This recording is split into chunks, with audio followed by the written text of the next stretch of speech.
jamming out to that music, honestly.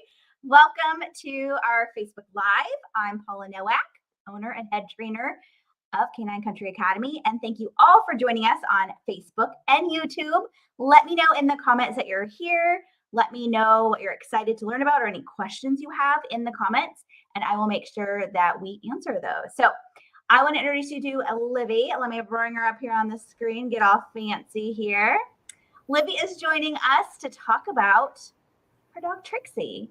And we've got some questions for her regarding going from, really a concerned dog and a worried dog to a more confident dog. And I know so many times, people come to us with this issue, and I want to start by saying that not everybody gets the same level of results. And there's multiple reasons for that. One is definitely who the dog is, the dog's background, what the dog's capable of, right? So I love sharing these stories because it really gives us hope of what's possible, but also have realistic expectations. And then I will also say a huge piece of it is what work we put in. And Livvy and her boyfriend Jay have really put in the work and been consistent with Trixie in order to get to this point. So those two things are really important. Of course, the tools, the skills, the support that you get as well is important.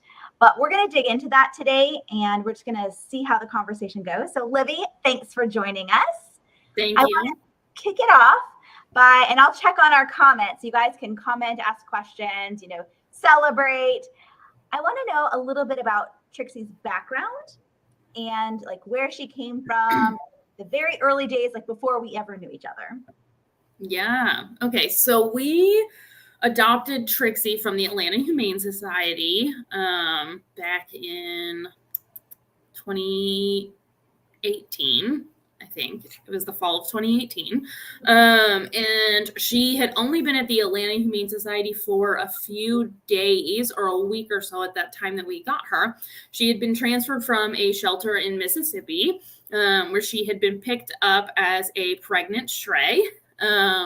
She had her puppies there, and then was transferred to Atlanta because they were preparing for some hurricanes in the area in Mississippi. So they wanted to clear out those shelters and make space. And we went in, and we were actually looking for another dog. And we met that dog, and I could tell it wasn't going to be a good fit. So we were browsing to see what else they had, and we saw little Trixie, and we did like the little meet and greet in one of the rooms with her, and it was kind of just love at first sight with her. She was very bouncy, and now thinking back at it, was very stressed because it was all full around, but it was really adorable. And within probably 5 to 10 minutes of us meeting her, I was like, yeah, this is the one. And so we filled out her forms and we brought her home that day. And when we were adopting her, they said things like, oh, Miss Trixie is what we call a diva. And they were surprised that she let us pick her up. So these should have been red flags. But in the time we were like, ha, that's very funny. Little did we know what we were getting ourselves into. Right. You're like, we're special. It's amazing. Yeah. Yeah, I don't think I even knew or realized that she was transferred. I knew she had a litter, and we'll get into kind of some of those things on what that looks like today in terms of her relationships. But how old do you think she was when she landed in your household? Sorry, how old do I think she was? Yeah. Yeah, we estimate she was about 3. Okay. And so we've had her now for about 4 years, and she's 7. That's crazy. Yeah. So, many people probably can relate to, bios they've read on the website, or things rescues have said or breeders have said, or even, if you get a dog from another person, they're like, oh, they're really spicy, or they're kind of sharp, these things that you're like, oh, okay. And then not knowing, now stuff, and you can look back and be like, okay, that may have been a turnoff if you had known better. Thank goodness you didn't know better because of the results you've seen with her. But how soon after she was adopted did you say, oh, wait a minute, there's some big problems here? Pretty quickly. So like within a few days, we took her. Oh, I'm thinking of all the mistakes we made. We took her to the vet Confessional. to size her for like a new harness, because they just sent us home with a slip lead, and so I wanted her to have a harness, and so we took her in to size her, and she was okay in the store while we were shopping, but when we were getting ready to check out, and I was the one who was paying, Jay was standing kind of off to the side with her. This older man behind me wanted to try and pet her. And she seemed okay with it up until his hand got like very close to her. And then she had this very quick shift in her body language where her ears went back and she got really stiff. And she air snapped and barked at him. And I was like, oh, and it was as I was saying, I don't think she wants to be pet. Like it happened that quick that it was your mouth fast enough. Yeah, I couldn't say it fast enough. And then she did that. And he said something, and I don't remember what it was. And then he kept trying. He tried to pet her like 2 more times. And I was like, I don't think she wants to be touched. And I was like, what is going on? So I just paid, and we hurried out of the store. I don't know what's happening. Yeah. And he was kind of creepy. And so I initially was kind of like, oh, maybe she just thought he was like a creepy old man. And then I saw slowly there were just some other signs where she would get a little cranky. Like if we tried to move her in the bed, she would occasionally growl at us. She did have some pretty bad resource guarding initially. She was also then, when we took her for walks in the neighborhood, I found that she was dog reactive because anytime she saw other dogs, she did this high-pitched monkey scream. And she would also bark at people. Generally, she was more reactive towards men. And then my parents came down to visit us for Thanksgiving, and that's when I really knew, because she growled at both of them coming into the house, and she did warm up with my mom. They were only there for 3 or 4 days, but she did not warm up to my dad at all during that time. And she would growl at him. She would snap at him. So, yeah. And that's when I was like, ooh, there's something wrong with this dog. And I started to kind of reach out to, I did some quick Googling and reached out to places, but nothing seemed like a good fit for a while. And so from the time you got her and you started, immediately all the things started showing up that you were like, oh, I don't know about this. Was there any time that you were like, I don't know if we can keep this dog? No. And I think Trixie is probably lucky that she was adopted by someone who is equally as stubborn as she is, if not more. Because I was dead set on keeping her and figuring out how to make it work. You're like, this is my dog and we're going to figure it out. Yeah, pretty much. But she was totally fine with you guys, with the exception of moving her in the bed and that sort of thing. Yeah, and that's we are the only people, since we've had her, we're the only people who have right off the bat been able to pet her, even pick her up initially and not have problems. Obviously she's gotten better. Now we can do pretty much anything to her compared to what we've had when we first had her, but we're still the only people who have ever been able to pet her initially without being yelled at. Without the correction of your poor behavior. Yes.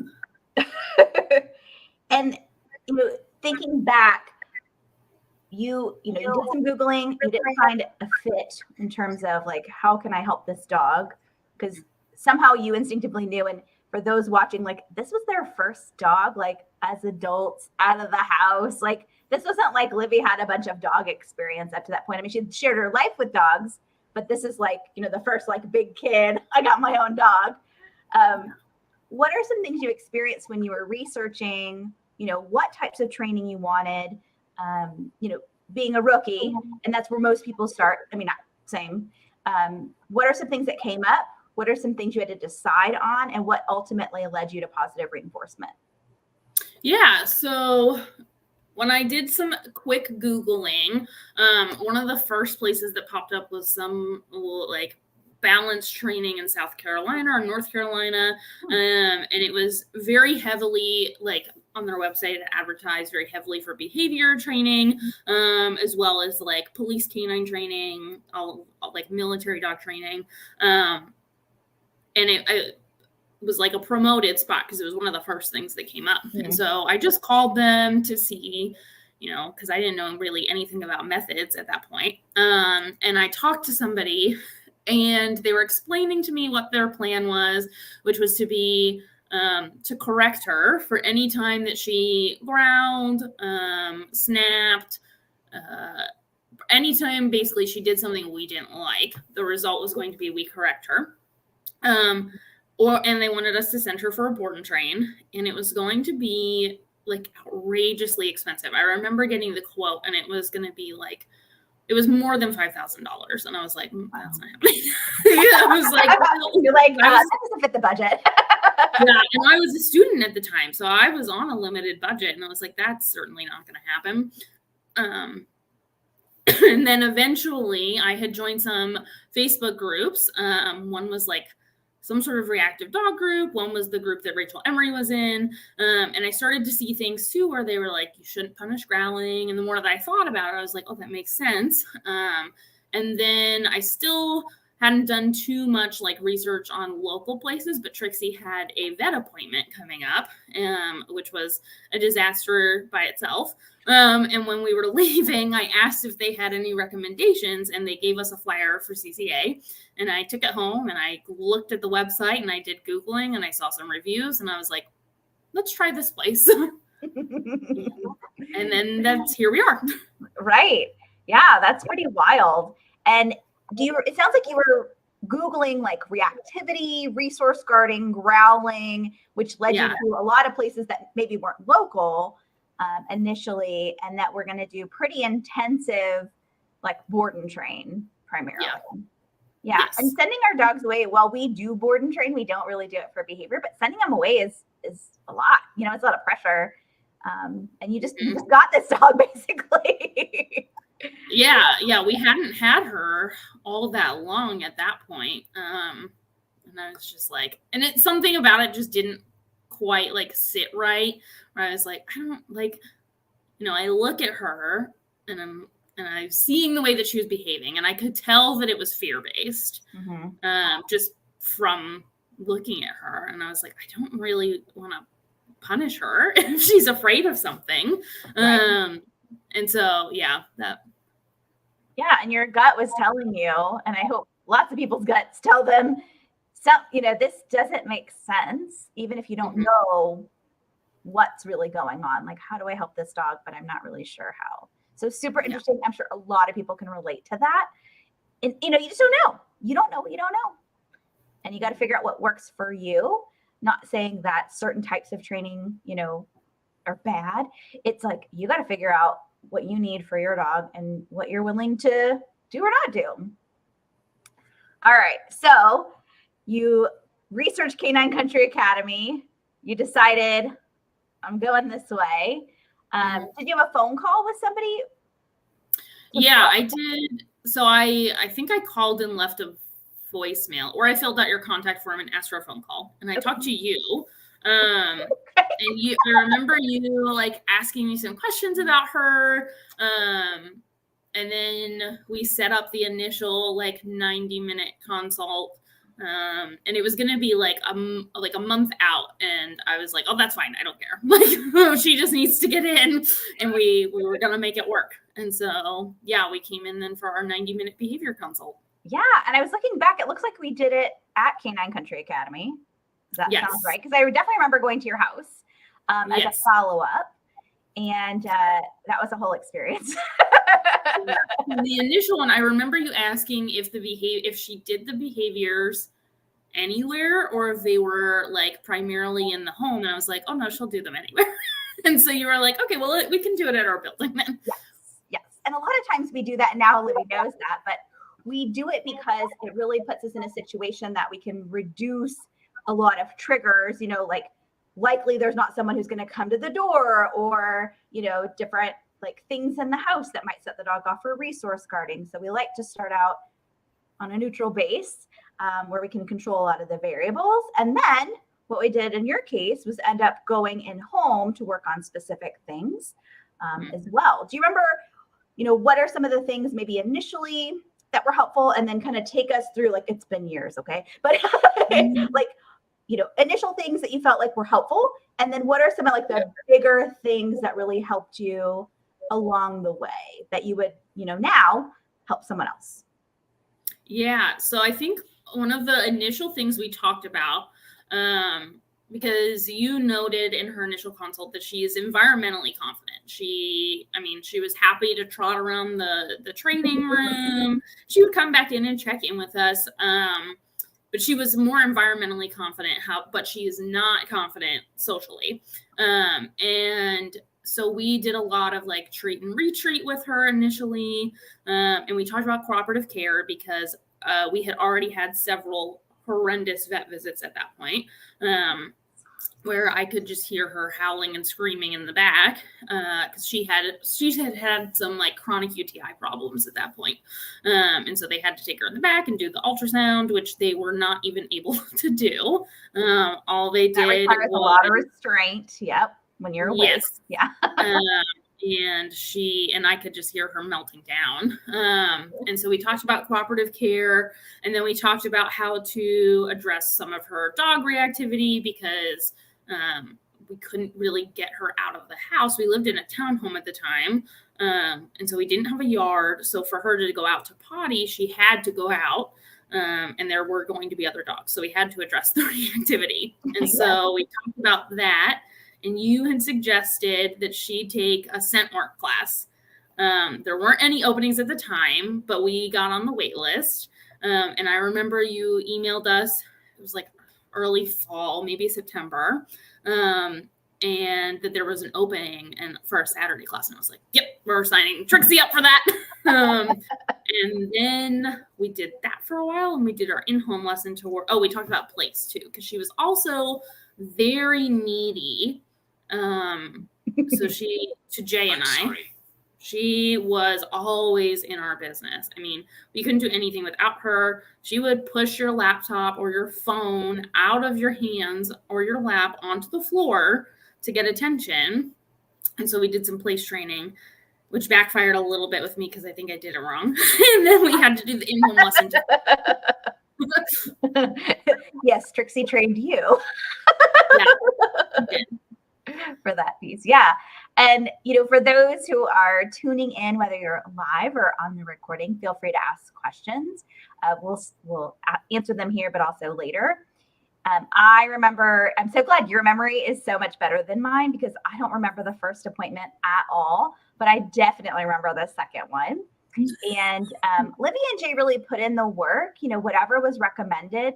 Either we had a conversation about it because it may not work, or it was, not right now, it's not a priority. But the things that they did work on, really made a difference. There was also some separation issues, not long after starting to work together, because life started to change too, in terms of like you were doing school stuff, but then, maybe you're not always there for her. And so she was struggling with like being in another room. But one of the things I remember vividly, and it still kind of happens to this day, so we haven't totally worked on this. I've changed my behavior, is, Trixie is one of those dogs that isn't socially confident, meaning she wants the engagement, but when she gets it, and we now know that she has some body issues, physical stuff that contributes to this, that she's like, oh, all up in your, lap. And she's basically selling herself. She's like, oh, you totally want to pet me. And then when you do, or you do it too long, or you do it in a place she doesn't like, it's a problem. Yeah. And that's one of the things that we worked on in a home was, me sitting down and then me getting up and then me sitting down and me getting up, because I knew that petting her was going to be a problem. And not that she was vicious or, really going to do harm. Thank goodness in that setup, we would have never let her be that interactive.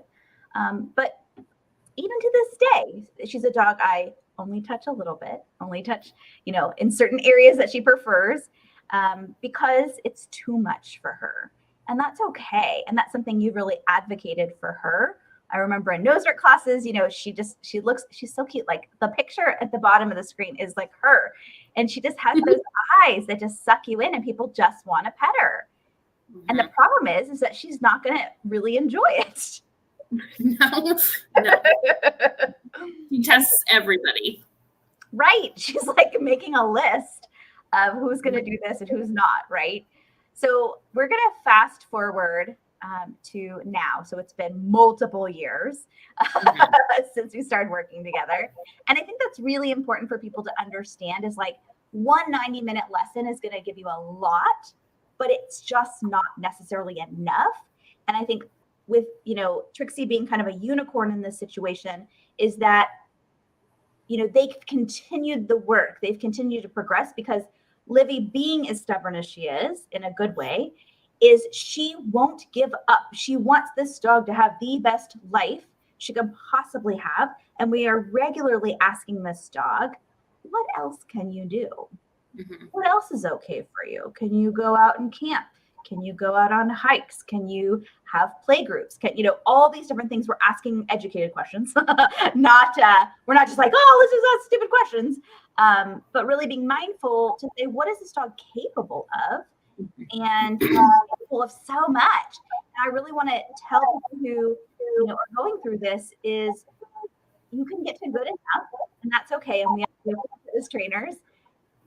But dude, there's so much more. There's so much more that your dog could do if you wanted.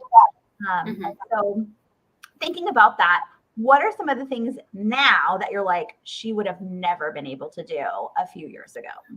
Oh, yeah. She can play with most dogs.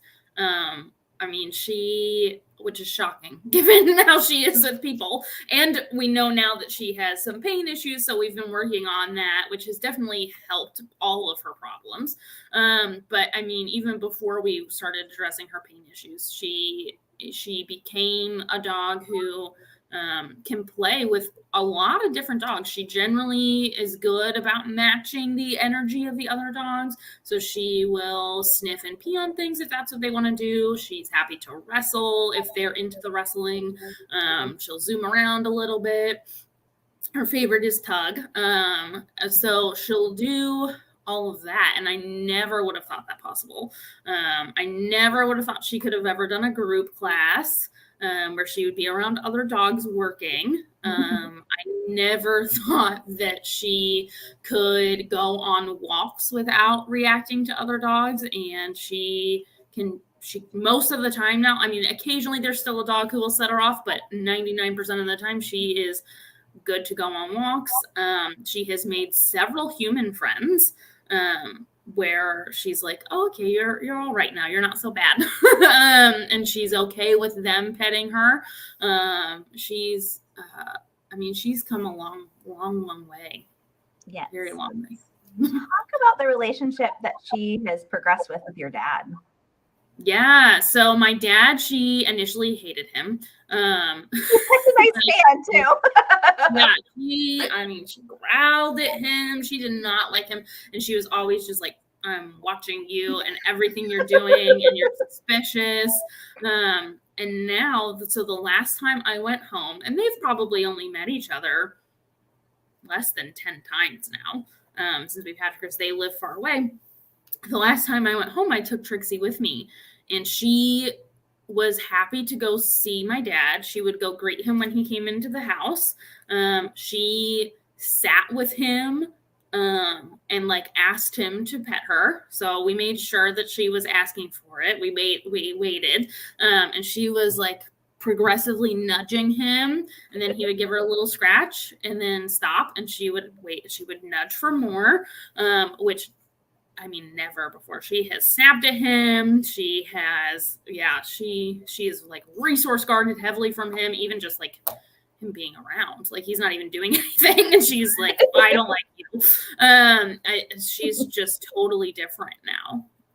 Yeah. And that's a lot of different things. We look at the whole dog, you know, we training, building confidence, the physical stuff, both medically and, you know, physical therapy, and knowing how to handle those situations. I want to share Carla's comment here. And we can talk a little bit about, you know, why we worked on Place with Trixie, but she's so appreciative because, you know, she and Justice are working on things too. Like they're in a new relationship. When we worked on Place together initially, we were doing it to create space and teaching her, like, this is where you can be on this really nice bed while I'm doing this. And, you know, making sure that all of her needs were met, both physically and mentally, before we asked her to just chillax, which was really hard for her back then. Now it's a good, you know, it's her thing. She has a lot of outlets, and now she can just be. But it was really a struggle for her initially. And everybody can work on that. If your dog is just a little needy, is like, do stuff with them and then say, okay, now it's time for you to chill, and teach them how to chill with really real relaxation, which we really weren't working on. We were just starting with go somewhere else because you couldn't even read her back then either while you were home. Yeah. All right. So we talked about scent work and body handling and you know, confidence. When you look back, and now that you're, you know, Trixie has brought you to us, and now you're a dog trainer and you're helping people, not a little bit behaviorally, but not this intense yet. To those who are living with a reactive dog, or in the, you know, process of helping their dog work through this reactivity, what words of advice would you give them today as a dog trainer? Yeah, be consistent. That consistency, and it doesn't really take, like, I'm not saying you have to spend hours doing it. I probably trained Trixie in 5 to 10 minute increments a few times a week. And that's really, and doing some classes, and that got us where we are, as well as addressing her pain issues. Advocate for your dog. So, and I did not realize initially that she had pain. It makes sense knowing her now structurally, because she looks like a little school bus with short legs.